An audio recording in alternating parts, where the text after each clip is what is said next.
Just make sure the misguided romance between Frank and Julie comes to a screeching halt. I see. Well, it's gonna cost you a lot more than this. How low can I sink?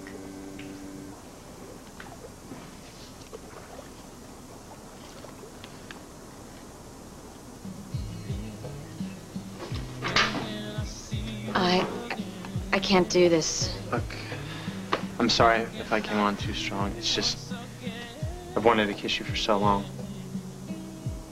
What are you talking about, Joe? You know that I'm married. No! Oh, God, no! The thoracostomy needle didn't relieve enough pressure. They'll set up the chest tube. Julie. Oh, God. Take it easy. It's him. It's Greg Cooper.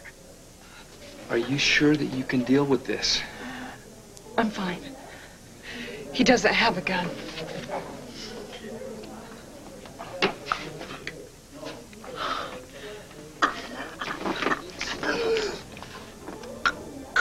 So we meet again. Dr. Devlin.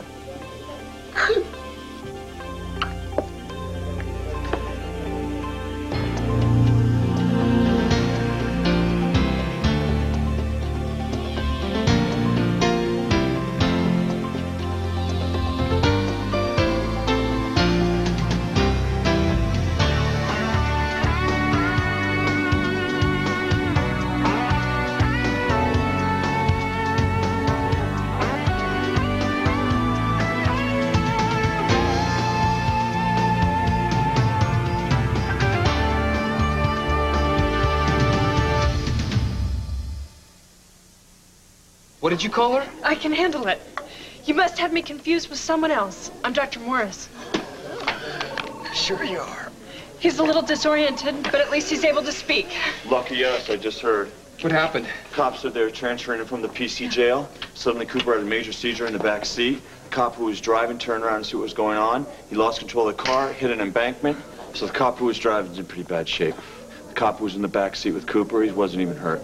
Cooper here has a tension pneumothorax. How's his pressure? Initially it was 110/64. I checked it again, it was 82/50. The patient is complaining of pain and respiratory distress. Be quiet. Yes, ma'am. Chest expansion's asymmetrical. I didn't hear any breath sounds on this side. Let's get a chest x-ray, then start a second line of normal saline and draw blood. What's going on? Thanks for everything, Michelle. I heard you all the way down the hall. Would you like to tell me why you were screaming like a banshee? All right. Put the O2 mask back on him. Get a chest tube in. We're getting it. Go ahead and draw the blood. Give me a second. What is your problem tonight? I'll tell you the problem. The dirtbag on the table is Greg Cooper. The man held 7 people, including Julie, at gunpoint. He also killed your friend, Dr. Falk. That's right. It's me. Again. You could forget the tube. Let me die right now. Who's gonna know?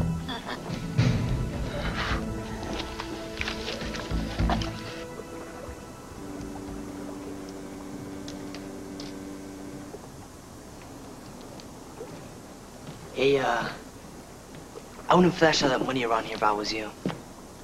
Someone could, take it. Maybe even mess up that little pretty face of yours. Go home to your mother, kid. Shouldn't have said that. I mean it! Get out of here! Come on! Hey, whoa, that's enough, that's enough, that's enough. Get off of me! You're gonna love juvenile hall, cookies and milk on the hour. Let him go, Scott. Yeah, Scott, you heard the lady. Let me go. He was mugging you. I was handling it. No, you were screaming. That's how I was handling it. Let him go. Say you're sorry. Forget it. Yeah, bad answer there, little man. I'm sorry, right, lady? I'm sorry. Now let me go. I get you down here again, I'm gonna shave your head. Kids, are you all right? I'm fine. Hey, you know what? What? This is the first time that you have actually brought me good luck since I met you. Well, I'm glad I was able to redeem myself. You want to sit down? Sure.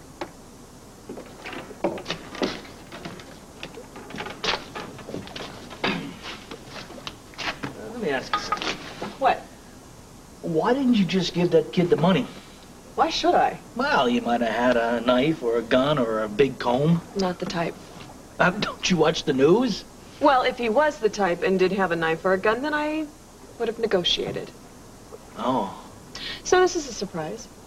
What is? You, in Port Charles. Isn't today the day that you were supposed to go back up to the Great North Woods? Well, I've decided to stay. For how long? Permanently. Really? That's great. I guess I'm a little confused here. Why? You know I'm married. I know you have a piece of paper. Yeah. It's a lot more than that, Joe. Wow, then, I guess... I guess. Karen, you never wear your wedding ring. It tears rubber gloves. And your mom... What about my mom? Your mother said that Jagger was involved in his work. Since when have you been chatting to my mother about me and Jagger? I didn't. Okay, I wouldn't. She told my mother that you and Jagger were having problems. Oh, great. Karen, I am trying to explain myself here. It's not like I go around every day kissing happily married women. Look, my mom has her own agenda where Jagger's concerned. She's never liked him. You shouldn't believe anything she has to say about him. If she gave you the idea... No, she didn't give me any ideas, Karen. If I got any, they were from you. What are you talking about? Showing up at my house in the middle of the night, hugging me all the time, waking me up in the on-call room. If I did those things, it's because I thought you were my friend. That's such a guy thing to do. Accuse me of leading you on. All I wanted was a friend to talk to. I didn't ever want any more than that. Okay, fine. Then maybe I was out of line just now. But answer me one question. If you are so devoted to this marriage, why is it you never told me you had a husband?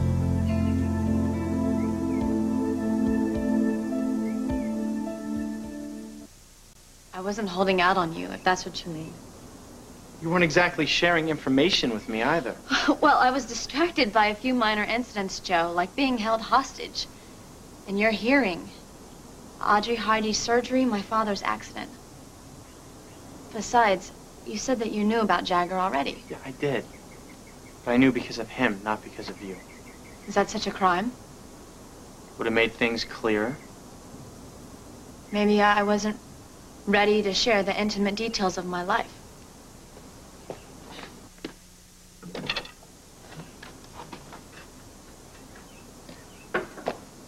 I hardly call marriage an intimate detail. But what do I know?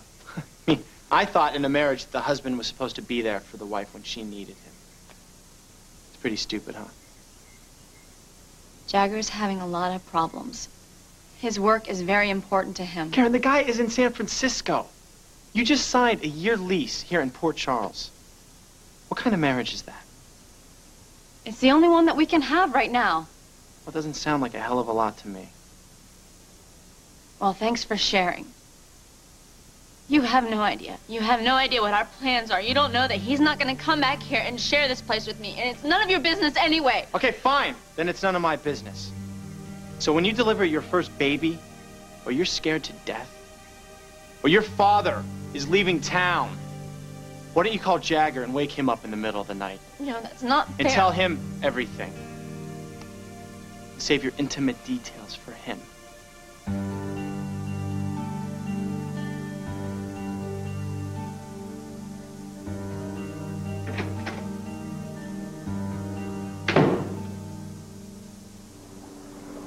So you think it's great that I'm sticking around?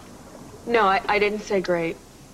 Yeah, you did. No, I said that's great in a polite, that's nice sort of way. I'm really happy for your daughter. I mean, she needs to have family around. Right. I'm really happy for Serena. She doesn't need to be uprooted again. Right. You don't believe me. Why would I not believe you? All right, you want the truth? It's that satchel. The satchel? Yeah, The one with the $5 million in it? Is there another one? No, I only have one satchel. Why do you want it? Well, I was thinking if you stay in Port Charles, then that might give me another opportunity to get my filthy little paws on it. On my satchel? Or the $5 million? Yeah. I've got a one-track mind. Yeah, you do. I could tell by the way you had that death grip on those bills of yours. Yeah, well, $500 is a lot of money. It may not seem like it to you, but it is to me. You're gonna be a doctor very soon. You'll be making money hand over fist. I'm an intern. I still have my whole residency to go, and until then... Well, you know what? I could maybe arrange for a loan. No, thanks. I'm already drowning in the ones I've got. Let me ask you something. You seem so interested in money, but yet when I bring up a business proposition, you just turn your nose right up. It's all a business deal. You do it your way, I do it mine. So when you see a guy walking down the street, you actually just see a wallet walking down the street, and the fatter the better, huh? How picturesque. Well, it seems kind of accurate. All right. You've got me pegged. Yeah. So can we just please skip the lecture and just move on? I'm not going to give you any lectures. I used to be like you. Then I fell in love, and she changed my life. Is that chest tube ready yet? We don't have all night. Right here. It's getting more difficult to breathe. Take it easy. You know, you can refuse to do anything without a chest x-ray. By the time you get it set up, I'll be in full cardiac arrest. After all I've done to you, just follow the rules, like Dr. Falk taught you. Grace! Yes, Dr. Burgess. Hold Dr. Cooper down while I give him a local anesthetic. That's Greg Cooper? Yes, it is indeed. Lucky us. I'm connecting to a water seal. I want you to hold him steady. I'm going to make a small incision in the skin. That's where the trocar will be inserted. You can do it. You can bring yourself to play God. And you call yourselves doctor. Shut up. I need the trocar. This is going to hurt. We're going to insert it until I feel a loss of resistance.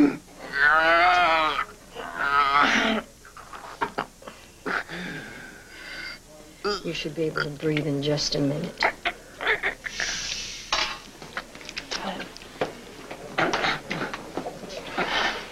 They're bringing in the driver. He had to be extricated. Status?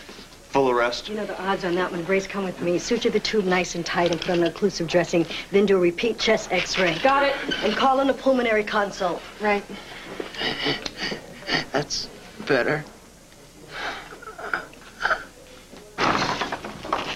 What have we got? I'm feeling for a carotid pulse, but I'm not getting anything with CPR. What do you think it is? Well, judging by the mechanism of injury, I'm saying one of two things. Torn aorta or cardiac tamponade. What are we going to do? Crack his chest? Get a thoracotomy tray and give me an 11 blade. I get it.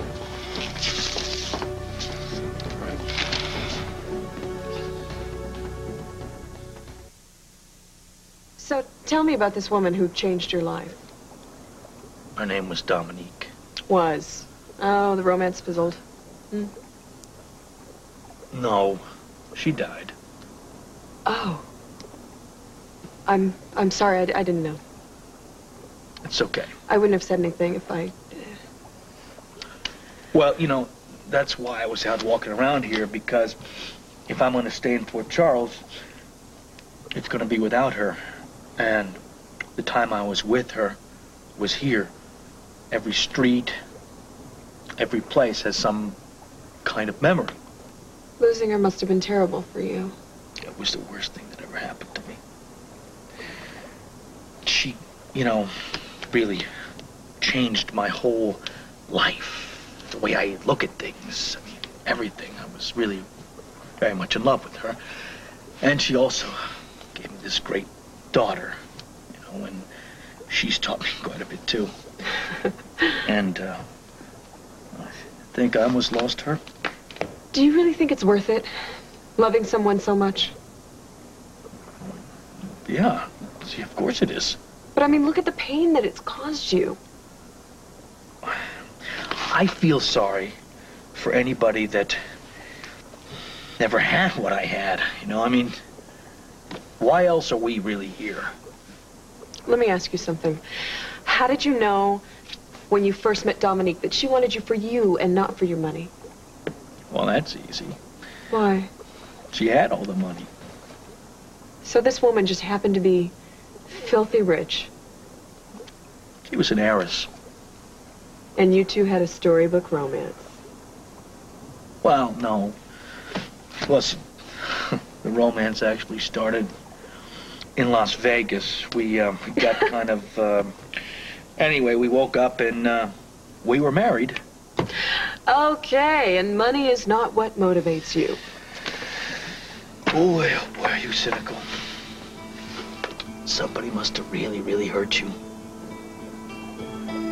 You know what? I think someone should stick to being a millionaire and leave the analysis to the shrinks. It's nice seeing you.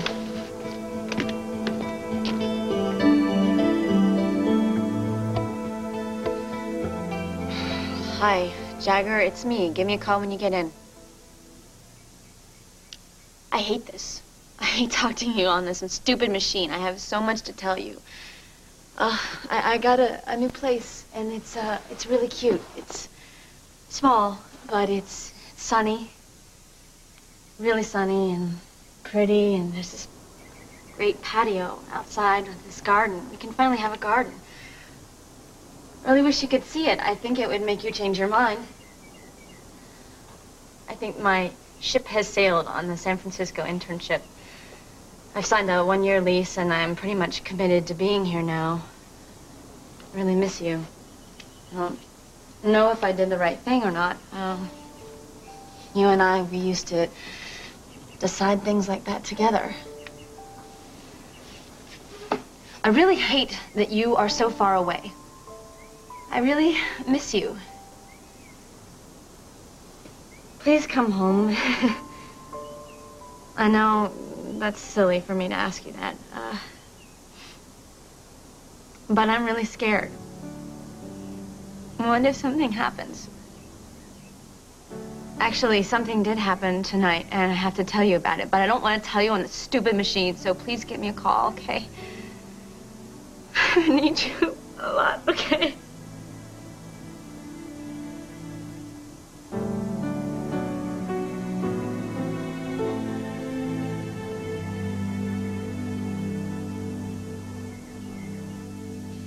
Time of death, 23:38. Cause of death, aortic tear due to a sun deceleration injury. Full dictation to follow.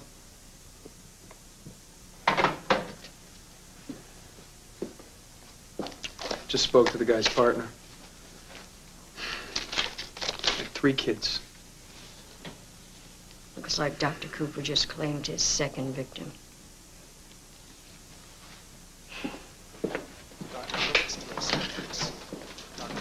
We're gonna have to keep Dr. Cooper under police guard. How long? Until he's released. Once he's stabilized, you can take him to the jail ward. Let him rot there for all I care. Where were you transferring him to, anyway? You know, he's pleading not guilty by reason of temporary insanity. Yeah, we heard all about it. It's ridiculous. I was there that night. Greg Cooper was as sane as the rest of us. The DA agrees.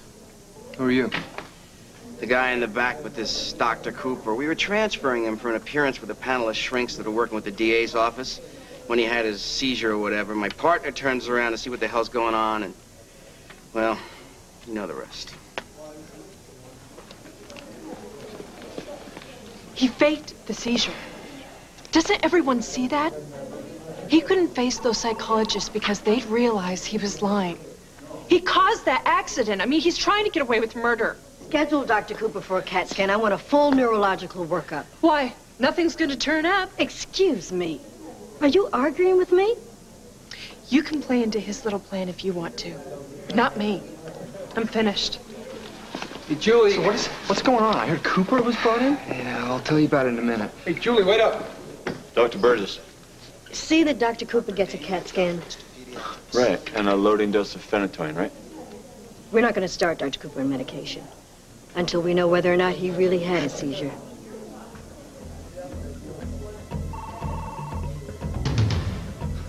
I'm gonna wipe that smile off your face. Go right ahead. No. Joe! Joe! Leave him alone. Joe!